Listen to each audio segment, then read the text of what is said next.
DC movie. DC అంటే ఈ మూవీలో ఉన్న character names Devadas and Chandrika. మీ అందరికి ఒక ముఖ్య గమనిక, మీరు ఈ వీడియోని పూర్తిగా చూడకుండా బుక్ మై షో ఓపెన్ చేసి ఈ సినిమాకి టికెట్ బుక్ చేసుకోండి. ఎందుకంటే సినిమా చాలా అంటే చాలా బాగుంది. అనిరుద్ధ్ కొత్త ర్యాంప్ చేశాడు. ఓకే, కొన్ని బొక్కలు ఉన్నాయి, అవి పూర్తి రివ్యూలో మాట్లాడుకుందాం. Let's start the full review of DC Lokesh Kanagaraj DC movie.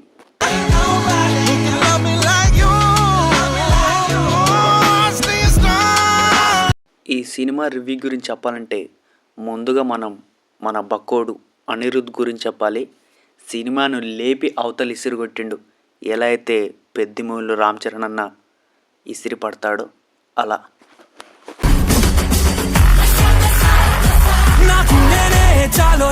ఈ సినిమాకి డైరెక్టర్ వచ్చేసి అరుణ్ మాతేశ్వరన్. ఈయన చాలా మంచి మంచి సినిమాలు తీశాడు. లాస్ట్గా కెప్టెన్ మిల్లర్ మూవీ తీశాడు, అది పెద్దగా ఆడలేదు, కానీ అంతకుముందుకు చాలా మంచి సినిమాలు తీశాడు. అరుణ్ మాతేశ్వరన్ తీసుకున్న పాయింట్ చాలా అంటే చాలా బాగుంది, కానీ ఫస్ట్ హాఫ్ని కొంచెం స్లోగా, అంటే స్లోగా చూపించాడు. సో దానివల్ల స్టార్టింగ్లో చెప్పినట్టు ఈ సినిమాకి అదొక బొక్క. ఫస్ట్ హాఫ్ స్లోగా ఉన్నా కూడా అక్కడ ఉన్నది అనిరుద్ధ్ తిప్పి కొట్టిండు. ఫస్ట్ హాఫ్ లేదు, సెకండ్ హాఫ్ లేదు, హై లేదు, లో లేదు, ప్రతిదీ ఒక ట్రాన్స్లోకి తీసుకెళ్ళిండి అని అసలు అనిరుద్ధ్. నేనైతే ఒక్కటే అసలు డీసీ ట్రాన్స్లోనే ఉండిపోయాను, అలాగే ఆ మ్యూజిక్, ఆ బీజిఎమ్స్ మొత్తం.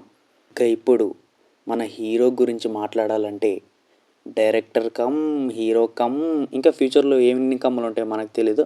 Artist cum hero come director cum music director come fight master come choreographer come, ఇన్ని కమ్ములతో. బట్ హీరోగా అయితే సూట్ అయ్యాడు, చాలా బాగా పర్ఫామ్ చేశాడు. బట్ ఓన్లీ యాంగర్ మేనేజ్మెంట్ మాత్రమే చూపించాడు, ఇంకా అదర్ యాంగిల్స్ చూపించలేదు. చేసిన కాడికైతే పర్ఫెక్ట్గా చేశాడు. చాలా అంటే చాలా బాగా మెయింటైన్ చేశాడు యాక్టింగ్. ఆ క్యారెక్టర్ సీరియస్గా ఉండాలి, సో లోకేష్ అన్న కూడా అలాగే మెయింటైన్ చేశాడు. ఇంకో క్యారెక్టర్ ఉంటుంది ఈ మూవీలో, హీరోయిన్ క్యారెక్టర్ వమిక అంట ఆమె పేరు. చాలా అంటే చాలా బాగా నటించింది. అసలు ఒక హీరోకి పడ్డాల్సిన ఎలివేషన్స్ ఆమెకు పడ్డాయి. ఈ సినిమాకి మెయిన్ ఆమె వచ్చిన దగ్గర నుంచి ఈ సినిమా ఒక లెవెల్లో వెళ్తుంటుంది. ఇందాక చెప్పినట్టు ట్రాన్స్లో ఉండిపోతూ ఉంటున్నాం కదా, అలాగే ఈ హీరోయిన్ ఎంట్రీ ఇచ్చాక ఆ ట్రాన్స్ని అలాగే మెయింటైన్ చేసుకుంటూ ఎండ్ వరకు ఉంటుంది.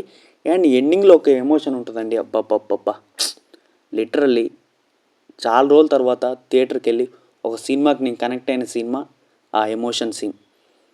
ఆ సీన్ చూసినాక సినిమా మొత్తం ఒకటేసారి ఇంత కనెక్షన్గా చూశాను అని అనిపించింది. చాలా అంటే చాలా బాగుంది.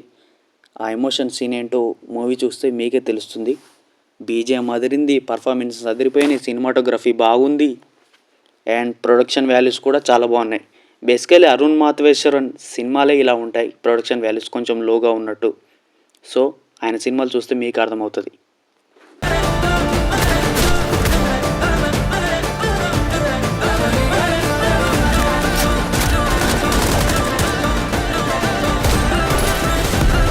స్టార్టింగ్లో చెప్పినట్టు ఈ మూవీ ఫస్ట్ హాఫ్లో కొంచెం స్లోగా నడుస్తుందని చెప్పిన కదా, ఆ స్లోగా ఎందుకు నడిపించాడంటే స్టోరీ ముందుకెళ్ళాలంటే సడన్గా ముందుకెళ్తే ఆడియన్స్కి అంత ఊపు ఉండదని డైరెక్టర్ దాన్ని స్లోగా చూపించాడు. కానీ అది కూడా చాలా ఇంపార్టెంట్. ఏదైతే చూపించాడో అదే మెయిన్. ఈ ఫ్రేమ్ చూడండి, కొత్త ర్యాంప్. అసలు థియేటర్లో చాలామంది ఫోటో దింపుకున్నారు ఈ ఫ్రేమ్ని. చాలా అంటే చాలా బాగుంది. ఇది తమిళ్ డబ్బుడు డీసీ మూవీ రివ్యూ. మీరు అర్జెంటుగా బుక్ మై షో ఓపెన్ చేసి టికెట్ బుక్ చేసుకొని సినిమాకి వెళ్ళండి, లేకపోతే డైరెక్ట్ థియేటర్కి వెళ్ళి టికెట్ కొనండి. చాలా అంటే చాలా బాగుంది. మీరు 100% సాటిస్ఫై అవుతారు, ఇది నా గ్యారంటీ. మీ సినిమా రాజా ఇస్తున్న మీకు గ్యారంటీ. ఈ డీసీ మూవీ మీరు చూస్తే మీకు ఎలా అనిపించిందో కింద కామెంట్లో చెప్పండి. అండ్ ఇలాంటి రివ్యూల కోసం మీ సినిమా రాజాని సబ్స్క్రైబ్ చేసుకోండి. Thank you.